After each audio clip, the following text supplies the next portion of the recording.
안녕하세요. 결혼하자고 먼저 말 꺼내는 게 이렇게 손해보는 일인 줄은 몰랐네요. 제 나이는 올해 26이에요.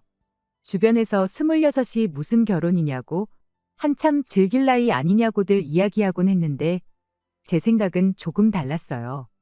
결혼 한두 살 빨리 하는 게 뭐 대수냐는 거였죠. 저희 어머니가 워낙에 결혼을 일찍 하셨기도 했어요. 부모님 세대가 다 그렇겠지만은 그중에서도 저희 어머니는 더 빨랐죠. 20살 나이로 결혼을 하셨거든요. 이야기 들어보면 그때 당시에도 엄청 일찍 하신 편이래요. 게다가 결혼하자마자 저까지 일찍 가지게 되어서 덕분에 저랑 저희 어머니 나이 차가 많이 나지 않아요. 지금은 좀 덜하지만 제가 한참 학교 다닐 때만 해도 둘이 터울 좀 나는 자매 아니냐는 소리도 몇 번 들을 정도였습니다. 나중에 가서 젊어 보인다는 칭찬 몇 마디 듣고 싶은 것보다도 제가 저희 어머니랑 나이 차가 많이 나지 않는다는 게 참 좋았어요. 세대 차이가 덜 나는 만큼 때론 친구 같기도 하고 언니 같기도 하고 그런 부분이 말이에요. 지금이야 직장 때문에 2시간 거리를 집에서 출퇴근할 수가 없어져서 독립해 나와 떨어져 살고 있긴 하지만 어머니와 함께 지낼 때만큼 즐겁고 마음이 안심이 되었던 적이 또 없는 것 같아요. 아무튼 그래서 저도 이왕이면 결혼도 일찍 하고 아이도 일찍 가지고 싶다는 생각을 가지고 있었습니다. 마침 또 남자친구가 저랑 딱 4살 차이가 났거든요. 남자친구는 제 친구의 소개로 처음 만나게 되었어요.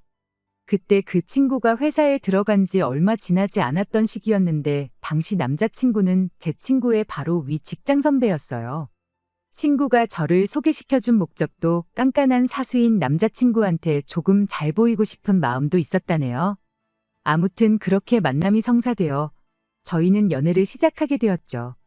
연애한 지 얼마 지나지 않았을 시기에 은연중 제 결혼관에 대한 이야기를 먼저 꺼냈습니다. 당장 결혼하자고 꺼낸 건 아니고 그냥 앞에 말씀드린 것처럼 엄마랑 나이 차가 많이 나지 않는 만큼 나도 내 자식하고 저와 우리 엄마 관계처럼 지내고 싶다는 의미로 꺼낸 말이었지요. 그런데 남자친구가 그 이야기를 꽤나 진지하게 받아들였던 것 같아요. 듣고 보니 제 말이 맞는 것 같다며 그 이야기를 꺼내고 얼마 지나지 않아서 결혼 이야기를 제게 꺼내왔거든요. 남자친구 밑으로 무려 10살 차이나 나는 동생이 한 명 있대요. 늦둥이인 만큼 어머님이랑 나이 차가 많이 나다 보니 동생이 부모님보다 자기를 더 따른다 하는 이유였지요. 요즘 결혼을 늦게 하는 추세라 남자는 뭐 37, 8살에 여자는 33, 4 돼서 결혼한다고 하는데 결혼하자마자 아이를 가진다 계산해보면 딱 지금 자기 동생이 부모님과 나이 차가 그 정도라고 하더라고요. 동생이랑 부모님이랑 대면대면한 거 보면 하루라도 빨리 결혼하는 게 좋겠다고 하는데 어쨌든 서로 동감하는 부분이 생겼다 보니 저희가 결혼 준비를 시작하지 않을 이유가 하나도 없었습니다. 그리고 결혼 준비 시작하자마자 알게 되었던 사실이 하나 있는데 그건 바로 남자친구가 여동생이랑 같이 한 집에 살고 있었다는 사실입니다. 부모님과 어색한 관계라는 이유도 크지만 남자친구 본가가 또 서울에서 조금 떨어진 곳에 있었다는 이유도 한몫했어요. 뭐 이러나 저러나 결혼하게 되면 당연히 남자친구 여동생은 나가서 따로 살게 되는 거 아니겠나 그렇게 생각했어요. 물어볼 것도 없이 그게 당연한 거잖아요. 남들보다 일찍 하자고 시작한 결혼 준비였는데 시간 지체할 게 뭐가 있나 싶어서 일단 양가에 먼저 인사를 드리러 다녀왔어요. 저희 어머니께서는 난데없이 제가 결혼하겠다고 남자를 데려온 게 그닥 달가워 보이지는 않아 보였습니다만 저희 둘 다 결혼을 일찍 하길 원한다는 이야기를 들으시고는 이내 안심하시는 눈치였습니다. 그렇게 결혼 허락을 받아내고 바로 제가 남자친구 집에 인사를 드리러 다녀오게 되었어요. 그날 남자친구의 여동생도 같이 집에 다녀왔습니다. 결혼 허락 받으러 가는 자리이긴 했지만 동생이 겸사겸사 저희들 따라가 부모님 얼굴도 좀 보고 싶다길래 그러자고 했죠. 급하게 결혼 준비를 시작한 만큼 따로 동생을 소개받았던 적은 없었다 보니 저도 겸사겸사 동생이 어떤 사람인지 알아볼 겸 하는 생각도 있었어요. 남자친구의 동생은 부침성이 너무나도 좋은 사람이었어요. 저랑도 나이 차가 6밖에 나지 않다 보니 저를 첫 만남부터 언니라고 부르면서 잘 따르더라고요. 집에 도착하자마자도 집에 신발을 신고 들어갈 기세로 뛰어들어가 엄마 아빠를 불러대며 애교를 부리기 시작하는데 불과 저도 6년 전까지만 해도 저 나이였는데 그때의 저보다 훨씬 애같다는 느낌이었습니다. 막상 남자친구가 동생이 부모님을 어려워한다고 했던 것과는 조금 달라 보여서 의아하긴 했습니다만 오랜만에 찾아뵙는 거라니 충분히 반가워서 저럴 수도 있겠다 생각하고 말았죠. 그렇게 남자친구 집에 인사를 드리고 어찌어찌 분위기도 좋게 자리가 끝났어요. 기차 시간이 다 되어가서 자리에서 일어나는데 남자친구의 어머니가 저한테 이러더라고요. 졸지에 자식들을 둘이나 떠맡긴 기분이라 면목이 없다고, 참 고맙고 미안하다고요. 저는 그때까지만 해도 이러나 저러나 같은 서울 땅에서 지내게 될 테니 동생도 남이라고 생각하지 말고 신경 좀 써달라는 말로 이해를 했죠. 그런데 뭔가 자꾸 뒤가 찝찝하고 그 말이 뇌리에서 떠나질 않더라고요. 그래서 남자친구한테 물어봤어요. 혹시 우리가 결혼하면 동생도 같이 한 집에 살게 되는 거냐고 말이죠. 그랬더니 남자친구가 손사래까지 치면서 절대 그럴 일 없다고 부정을 하더군요. 저는 그 말을 믿었죠. 그런데 막상 신혼집으로 살 지불을 구하고 나니 이야기가 달라지대요. 결혼 준비하자마자 신혼집을 먼저 구한 데에는 아무래도 저나 남자친구 둘 다 나와 살고 있다는 이유가 컸어요. 그나마 짧은 사회생활 하는 동안 모아놓은 돈이 보증금으로 묶여있던 상황이었다 보니 빨리 방을 빼서 돈도 마련하고 결혼 전에 살림 먼저 합치면 그만큼 월세도 아끼지 않겠나 하는 이유였죠. 아무튼 그렇게 신혼집을 구해놓고 나니 남자친구가 바로 말을 바꿔왔습니다. 동생이 혼자 지낼 집을 아직 구하지 못했는데 당분간만 이 집에서 같이 지내면 안 되겠냐고요.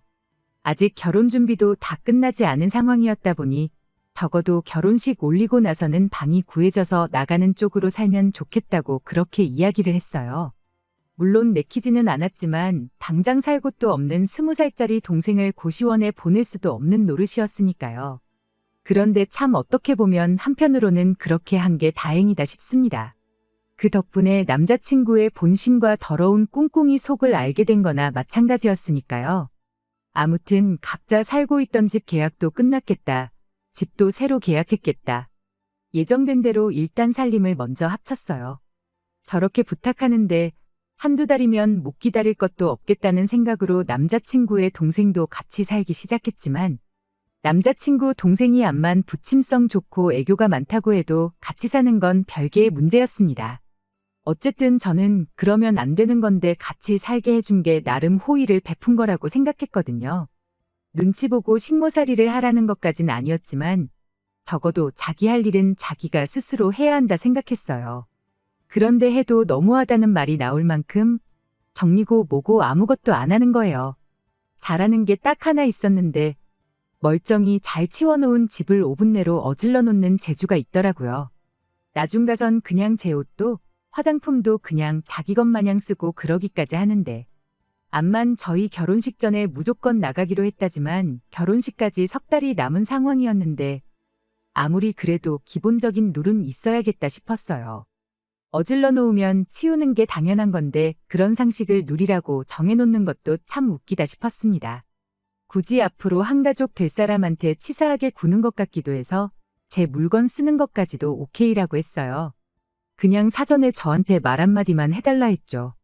남자친구는 그냥 동생한테 말 한마디 하겠다 하면 될 걸 가지고 그냥 허허하고 웃으면서 아직 어리니까 모를 수도 있는 거 아니냐며 그럴 수도 있지 않냐고 커버를 쳐주는데 어이가 없더라고요. 하지만 남자친구가 말을 한 건지 안 한 건지 그 뒤에도 정리 안 하는 건 여전했고 제 물건에 말도 없이 손대는 것도 여전했습니다. 제가 말 한마디 해봐야 싸움밖에 더 나지 않겠나 싶어 그냥 속으로 꾹꾹 눌러 참고만 있었죠. 어차피 조만간 나갈 사람이다 생각하면서요. 그런데 저희 결혼식을 한 달 앞둔 시점에 와서 남자친구가 미안한 내색도 안 하고 당당하게 한마디 하대요. 동생이 이 집도 너무 좋고 우리랑 사는 것도 너무 좋다 그러고 혼자 사는 것도 무서워서 싫다는데 그냥 한 집에 같이 살면 안 되겠냐고요. 제가 그게 뭔 소리냐고 대답했더니 안 그래도 요즘 보니까 둘이 많이 친해진 것 같은데 동생이 이렇게 나가게 되면 저한테 허전할 것 같지 않냐고 묻기까지 하더라고요. 그래서 친해지긴 무슨 개뿔이 친해졌냐고 애들도 저렇게 개념이 없진 않겠다 하고 짜증내는 투로 말했어요. 그런데 남자친구가 또 희죽거리면서 애 키우는 느낌 나고 좋지 않냐는 겁니다. 자기는 그저 동생이 귀엽기만 하대요. 그리고는 어차피 너 애를 일찍 낳아서 키우고 싶다지 않았냐고 그러더니 지 동생을 애라고 생각하고 지내면 좀 마음이 덜 불편하지 않겠냐는 소리를 하대요. 이건 무슨 미친 소린가 싶었죠. 남자친구한테 제정신으로 하는 소리냐고, 나랑 6살밖에 차이 안 나는 사람을 애라고 생각하는 사람이 어딨냐고 따졌죠.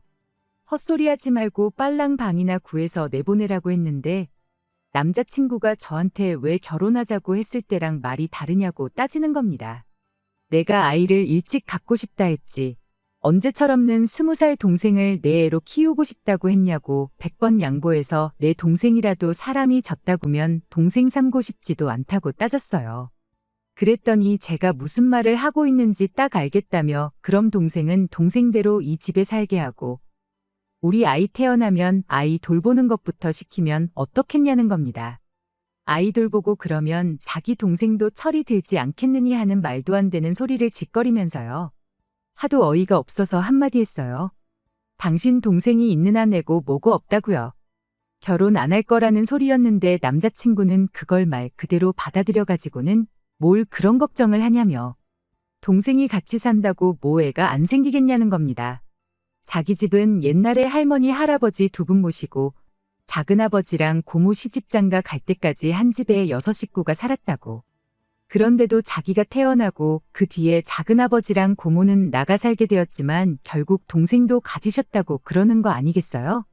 이 정도로 정신 빠진 사람은 아니었는데 동생을 얼마나 아끼는 건지 갑자기 사람이 수준 이하의 인간이 돼버린 게 참 놀랍더군요. 그래서 그냥 돌려 말해봐야 또 지 혼자 지 좋을 대로 해석하겠구나 싶어 단도직입적으로 돌직구 날려줬습니다. 나는 철없는 네 동생을 애 키우듯 돌봐줄 생각 없고 결혼 1달 남짓 남았지만 네 동생 살국 구해서 이 집 안 나가면 결혼이고 뭐고 없던 일로 하겠다 하는데 남자친구가 집까지 사놓고 파혼하자는 거냐며 난리법석을 떨더라고요. 네 동생이랑 오붓하게 둘이서 살기에는 먼저 집이 너무 좁았는데 잘 된 거 아니냐고 한마디 해줬죠. 동생이 이 집도 좋다고 하지 않았냐고 동생하고 한 집에 살려고 파혼도 마다하겠다는데 어차피 나중 되면 사야 할 집 미리 샀다 생각하고 둘이서 잘 살라고 했어요. 그랬더니 남자친구도 강하게 나온답시고 저한테 겁을 주려고 하대요. 결혼하기 싫으면 하지 말라고 하면서요. 남자친구랑 결혼 직전까지 갔다가 파혼한 거 결혼 전에 4달 동안 한 집에 살림 차려서 같이 살았던 거. 누가 그 사실을 듣고 너랑 결혼을 하려 들겠냐면서 어디 자신 있으면 한번 그래보랍니다. 아니 뭐 요즘 결혼 전에 혼전동거로 일부러도 살아본다는데 그게 문제나 되겠냐고. 네 동생 때문에 이혼해서 이혼녀 딱지 달고 사는 것보다야 파혼한 게 100번 낫고 이 상황을 듣고 나를 현명하다고 생각하는 사람이 많지 욕할 사람 아무도 없는 거 모르냐고 한마디 해줬어요. 그리고 혼전동거는 어디 나만 했냐고 너도 한 집에 같이 살지 않았느냐고. 26 먹고 4달 결혼 준비하면서 혼전동거한 나보다 10살 차이 나는 동생을 자식처럼 생각하고 평생 품에 끼고 살고 싶어하는 너. 우리 둘 중에 누가 더 결혼하기 힘들겠냐고 앞으로 한번 두고 보자고 했죠. 결혼식 1달 앞두고 결혼 안 하겠다고 하면 제가 뭐 겁이라도 먹고 하자는 대로 해줄 거라 생각했던 걸까요? 제가 오히려 파혼을 하든 말든 상관 안 한다는 식으로 말하니 먼저 결혼하자고 말해놓고 이렇게 비협조적으로 나오면 어떡하냐입니다. 그 말을 들으니 알겠더라고요. 제가 결혼 이야기 먼저 꺼냈던 걸 마치 제가 결혼을 당장 하고 싶어 한다 착각한 거고 결혼만 해주면 자기가 하자는 대로 다 해줄 줄 알았던 거라는 걸요. 어머님이 2 자식 떠맡기는 것 같다고 했던 말 또한 제가 의심했던 대로 동생까지 한 집에 같이 살게 하려고 온 가족이 개수작을 부렸던 거구나 싶었습니다. 뭐 그 다음은 두말할 것도 없었죠. 일찍 결혼을 하고 싶었단 거지 결혼에 환장해서 똥된장 구분도 못하고 아무하고나 할 생각은 아니라고요. 결혼식이 1달 남았던 말던 필요 없다고 그렇게 파혼하게 되었어요. 저도 생각을 고쳐먹었어요. 저희 세대가 결혼하는 나이가 늦어진 건 그만큼 사람들이 정신적으로 그때보다 미성숙한 상태라 그런 게 아닐까 싶어요. 저도 26밖에 안 되는 나이로 어른인 척, 생각 많은 척 했지만 한참 배울 게 많다는 것도 깨닫게 되었죠. 파혼해서 속이 후련한 것보다 남자친구를 소개시켜준 친구한테 듣게 된 소식 때문에 이렇게 사연을 적기로 마음을 먹은 겁니다. 처음에 남자친구와 파혼하고 나서는 주선자였던 친구한테 조금 껄끄러운 감정이 남아있어서 그랬나 연락을 일부러 피하고 그랬었거든요. 그런데 친구는 친구 나름대로 저런 인간을 소개시켜줬다는 데에 책임을 통감하고 저를 위해 대신 복수의 칼날을 갈고 있었던 거예요. 회사 사람들한테 동생하고 같이 살아달라고 졸라대다 파혼당했다는 이야기를 몰래 뒤에서 이야기를 하고 있었다더라고요. 그런데 그게 소문이 와전이 돼서 동생하고 그렇고 그런 사이다 하는 식으로 소문이 났대요. 저랑 결혼은 그걸 위장하려고 그랬던 거고 평생 동생을 품에 끼고 살고 싶어서 그랬다나 어쨌다나요. 그런데 소문이 그렇게 퍼져나가기 얼마 전 때마침 남자친구 동생한테 인생 처음으로 남자친구가 생겼다고 합니다. 그리고 그 동생이 오빠 말고 남자친구랑 같이 살겠다고 집을 나가버렸대요. 그 때문에 남자친구가 회사에서 정신이 반쯤 빠져가지고 다니고 회식 자리 나가서 잔뜩 술을 마시고 동생이 걱정된다니 어쩐다니 하고 동료들한테 신세한탄을 했었다네요. 그 덕에 동생하고 그렇고 그런 사이다 하는 소문이 갑자기 일파만파 회사 전체로 퍼지게 되었고 회사에서 괜히 이상한 사람 취급을 받기 시작하다가 더는 못 버티겠는지 자진해서 지방에 있는 지사로 파견을 나가게 되었다고 합니다. 그 이야기를 들으니 그나마 속이 후련해졌어요. 친구하고 오해도 풀고 다시 친하게 지내게 되었고 말이죠. 저도 이런 인생의 큰 실패를 겪은 만큼 정신적으로 한층 더 성숙해져서 같은 실수를 하지 않는 사람이 되어야겠습니다.